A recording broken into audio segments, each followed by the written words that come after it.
ಅದಕ್ಕೇನು ತಳ ಇಲ್ಲ ಬುಡ ಇಲ್ಲ, ಅವ್ರ ಬಳಿ ಏನು ಪ್ರೂಫ್ ಇಲ್ಲ, ಕಾಗದಿಲ್ಲ, ದಾನಪತ್ರ ಇಲ್ಲ, ತಾಮ್ರಪತ್ರ ಇಲ್ಲ, ಏನೂ ಇಲ್ಲ ಅವ್ರ ಬಳಿ. ಹೌದಪ್ಪ ನಿಮ್ದು ವಕಾಫತ್ ಮಾಡಿರಿ ರೈತಂದು, ನಿಮ್ಮಲ್ಲಿ ಏನು ದಾಖಲೆ ಅನ್ನೋದ್ರಿಗಿಲ್ಲ. ಆ ರೈತರೇ ಬಂದು ವಕಫ್ ಅಂತ ಹೇಳಬೇಕು. ಇಲ್ಲ ನಾನು ಮುತ್ಯ ತೊಗೊಂಡಿದ್ದ, ನಮ್ಮ ಮುತ್ಯ ನಾಪಿತ್ತು, ನಾವು ಇವರಿಂದ ಇವ್ರಿಗೆ ಬತ್ತು, ಹಿಂಗೆ ಇಷ್ಟ ಆಯ್ತು ಅಂತೇಳಿ ಯಾರು ಜಮೀನ್ದಾರರಲ್ಲ ಅವರು ಆ ಟ್ರಿಬ್ಯುನಲ್ ಮುಂದೆ ಹೇಳಿದ್ರಲ್ಲ. ಟ್ರಿಬ್ಯುನಲ್ ಅಂದ್ರೆ ಯಾರು? CEO. ಅವನು ಏನು ಮನಸ್ಸಿಗೆ ಬರ್ತೈತೆ ಅವನು ಜಜ್ಮೆಂಟ್ ಮಾಡೋದು. ಇಲ್ಲೂ ಬಿದರ್ನಾಗ ಅವ್ರು ಯಾರು DC ಬಂದ, ಜಾಫರ್ ಬಂದು ತನಗೇನು ತಿಳಿತೈತೆ ಅದು ಯಾರಿಗೂ ಗುರ್ತಾಗಿಲ್ಲ. ಬಿಜಾಪುರನಾಗ ಹಂಗೆ ಆಗಿದೆ. ಅದು ನಾವು ಜಾಗೃತಿ ಆದೀವಿ. ನೋಟಿಸ್ ರೈತರು ನೋಟಿಸ್ ಇಲ್ಲಾರ್ದೇ ಎಂಟ್ರಿ ಮಾಡಿಬಿಟ್ಟಾರ. ಇನ್ನೂ ಒಂದು ಲಿಸ್ಟ್ ಮಾಡ್ಯಾರ ಕುಮಾರಣ್ಣ, ಏನಂದ್ರೆ yet to be a Waqf.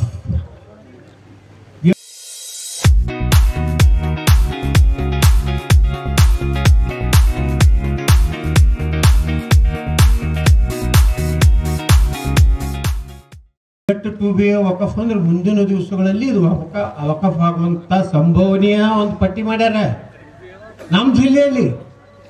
ಅದ್ರ ಕೆಟ್ಟೈತಂದ್ರೆ 6,500 ಎಕರೆ. ಅಂದ್ರೆ ಬಿದರ್ ನೀವು ಏನ್ ತಿಳ್ಕೊಂಡಿರಲ್ಲ, ಇವಾಗ ಟಿಕೆಟ್ ನೋಟಿಸ್ ಕೊಟ್ರೆ 960ಕ್ಕೆ ನಿಂದಿರ್ದು. ಬಂಡೆಪಣ್ಣ ಕಾಶಿಂಪುರ ಅಲ್ಲಿ ಹೇಳಿದ್ರು, ಇಡೀ ಹಳ್ಳಿ ಬಿದರ್ ಏನೈತಿ ಎಲ್ಲ ವಕಫ್ ಮಾಡಿಬಿಟ್ಟ. ವಕಫ್ ಮಾಡಿದ್ರೆ ನಿಮ್ಗೆ ಸಾಲ ಸಿಗುವುದಿಲ್ಲ, ನಿಮ್ಮ ಮಕ್ಕಳ ಹೆಸರಲ್ಲಿ ವಾರಸ ಮಾಡ್ಲಿಕ್ಕೆ ಆಗುದಿಲ್ಲ, ಮಾರಾಟ ಮಾಡ್ಲಿಕ್ಕೆ ಆಗುದಿಲ್ಲ. ತಮಿಳ್ನಾಡಿನಾಗ ಒಂದು ಇದು ಎತ್ತು ಮೊದಲು ಸುಮಾರು 2,500 ವರ್ಷದ ಹಿಂದಿರುವಂಥ ಒಂದು ದೇವಸ್ಥಾನ ಹಿಡಿದು ಇಡೀ ಊರೇ ವಕಫ್ ಮಾಡಿಬಿಟ್ಟು. ಒಬ್ಬ ಬಡ ರೈತ, ಒಂದು 5 ಎಕರೆ ಇದ್ದ ರೈತ ಏನು ಮಾಡೋದಂದ್ರೆ ಒಂದು 2 ಎಕರೆ ತೆಗೆದು ತನ್ನ ಮಗಳ ಲಗ್ನ ಮಾಡ್ಬೇಕಂತೇಳಿ ಸಬ್ ರಿಜಿಸ್ಟ್ರಿ ಆಫೀಸಿಗೆ ಹೋದ. ಖರೀದಿದಾರರು ಬಂದರು, ಇವ ಕೊಡೋನು ಬಂದ.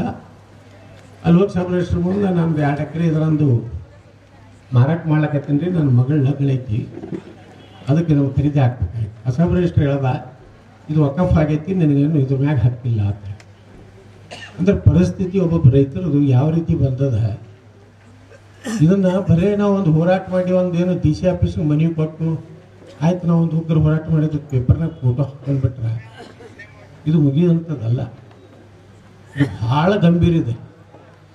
ಈ ಕಾನೂನು ಹೆಂಗಿದೆ ಅಂದರೆ ಅವ್ರು ಹೇಳ್ದಾರಲ್ಲ, ಅವನಿಗೆ ವಕಫದ CEOಗೆ ಅನ್ನಿಸ್ತಂದ್ರೆ ಇಲ್ಲಿಗೆ ನನ್ನ ಕಣ್ಣಿಗೆ ಕಾಣಿಸ್ತೈತೆ ಅದನ್ನೆಲ್ಲ ವಕಫ್ ಮಾಡಬೇಕಂದ್ರೆ ಇಲ್ಲಿ ನಿಂತು ಅವ್ನು ಅಲ್ಲಿ ತನಕ ಕಾಣಿಸ್ತೈತೆ ಅಲ್ಲಿ ತೋರಿಸಿ ಅಲ್ಲೊಂದು ಮಾರ್ಕ್ ಮಾಡೋದಂದ್ರೆ ಅದೆಲ್ಲ ವಕಫ್ ಅಂತ.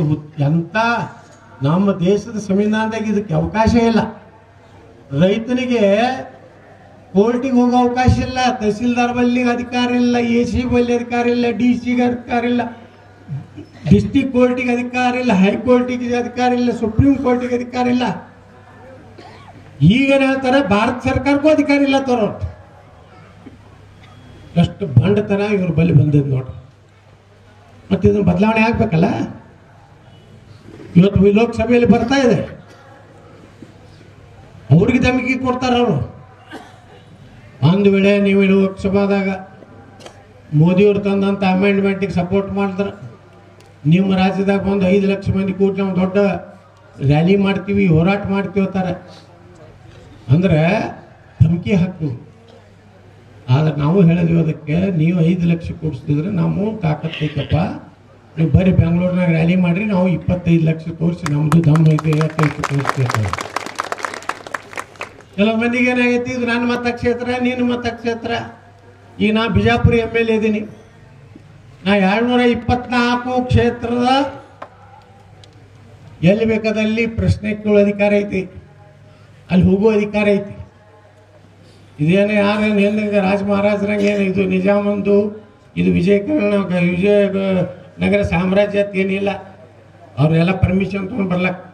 ಎಲ್ಲಿ ಅನ್ಯಾಯ ಆಗ್ತದೆ ನಾವು ಹೋಗೋರೆ ಜನರ ಪರವಾಗಿ ನಮ್ಮ ಧ್ವನಿಯನ್ನ ಲೋಕಸಭೆಗೆ ಕಳಿಸೋರು. ನಮ್ಗೆ ಹೇಳಿದ್ರು ಜಾಯಿಂಟ್ ಪಾರ್ಲಿಮೆಂಟ್ರಿ ಕಮಿಟಿ चेयरमैन रेन यत्नाल जी, तुम पूरे कर्नाटक में जो समस्या है किसानों का, जो मठ मंदिर का है, जो भी रहने दो, सभी आप कर्नाटक में एक टीम होके पूरा किसानों के चर्चा करके मेरा एक रिपोर्ट दे दो, हम क्या क्या इंक्लूड कर सकते हैं.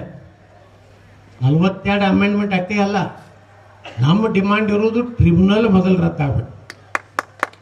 ನೇರವಾಗಿ ತಹಸೀಲ್ದಾರು, AC ಅವರು, DC ಅವರು ನಮ್ಮ ಕೋರ್ಟ್, ಹೈಕೋರ್ಟ್, ಸುಪ್ರೀಂ ಕೋರ್ಟ್ನಾಗ ನಡಿಬೇಕಿದು. ಟ್ರಿಬ್ಯುನಲ್ ರದ್ದಾಯ್ತಂದ್ರೆ ರೈತಗ ಒಬ್ಬ ತಹಸೀಲ್ದಾರ್ ಮುಂದೆ ಹೋಗಿ, ಒಬ್ಬ AC ಮುಂದೆ ಹೋಗಿ ಅವರಿಗೆ ಮನವರಿಕೆ ಮಾಡಿಕೊಟ್ಟು ಇದು ನಮ್ಮ ಮುತ್ತ ತೊಗೊಂಡಾನ ಮಾಡಿಬಿಟ್ರೆ DC ಆರ್ಡರ್ ಮಾಡಿ DCಗೆ ನಮ್ಮ ಈ ಅಮೆಂಡ್ಮೆಂಟ್ ಏನು ತರ್ತಾ ಇದ್ದೀವಿ ನಾವು ತಿದ್ದುಪಡಿ, ಅದು DCಗೆ ಪೂರ್ಣ ಅಧಿಕಾರ ಕೊಟ್ಟಿದ್ದೀವಿ ನಾವು. DC ಫೈನಲ್ ಅಥಾರಿಟಿ, ಅದ್ರ ಮ್ಯಾಗ ನಿಮ್ಗೆ ಅಲ್ಲಿ ಸಮಾಧಾನ ಆಗ್ಲಿಕ್ಕಂದ್ರೆ ನೀವು ಕೋರ್ಟಿಗೆ ಹೋಗ್ರಿ, ಡಿಸ್ಟ್ರಿಕ್ಟ್ ಕೋರ್ಟಿಗೆ ಹೋಗ್ರಿ, ಹೈಕೋರ್ಟಿಗೆ ಹೋಗ್ರಿ, ಸುಪ್ರೀಂ ಕೋರ್ಟಿಗೆ ಹೋಗ್ರಿ. ಈ ತಿದ್ದುಪಡಿ ಅಂತ ತರೋದಕ್ಕೆ ವಿರೋಧ ಮಾಡಿ ಇವತ್ತು ಅದು ಬರ್ತೈತೆ ಅಂತ ಹೇಳಿ ತಿಳ್ಕೊಂಡು, ಯಾಕಂದ್ರೆ ಹೋದ ಪಾರ್ಲಿಮೆಂಟ್ನಾಗನೇ ಅದು ಬಿಲ್ಲು ಇಂಟ್ರಡ್ಯೂಸ್ ಆಯಿತು. ಕಾನೂನು ಮಂತ್ರಿಗಳು ಲೋಕಸಭೆಯಲ್ಲಿ ಅದನ್ನು ಮಂಡನೆ ಮಾಡಿದ್ರು. ಸಾಕಷ್ಟು ಪಾರ್ಟಿಗಳು ಎಲ್ಲರೂ ವಿರೋಧ ಮಾಡಿದ್ರು. ಮುಲಾಯಂ ಸಿಂಗ್ ವಿರೋಧ ಮಾಡ್ದ, ಲಾಲು ಪ್ರಸಾದ್ ವಿರೋಧ ಮಾಡ್ದ, ರಾಹುಲ್ ಗಾಂಧಿ ವಿರೋಧ ಮಾಡ್ದ, ಮಮತಾ ಬ್ಯಾನರ್ಜಿ ವಿರೋಧ ಮಾಡಿದ್ರು. ಎಲ್ಲರೂ ವಿರೋಧ ಮಾಡಿದಾಗ ಏನು ಮಾಡಿದ್ರು, ಜಾಯಿಂಟ್ ಪಾರ್ಲಿಮೆಂಟ್ರಿ ಕಮಿಟಿಗೆ, ಅದ್ರಾಗೆಲ್ಲ 32-31 ಮಂದಿ ಇರ್ತಾರೆ. ಎಲ್ಲ ಪಾರ್ಟಿ MP ಗಳು ಆ ಕಮಿಟಿ ಒಳಗೆ ಇರ್ತಾರೆ. ಅಲ್ಲೆಲ್ಲ ಚರ್ಚೆ ಆಗ್ತದೆ.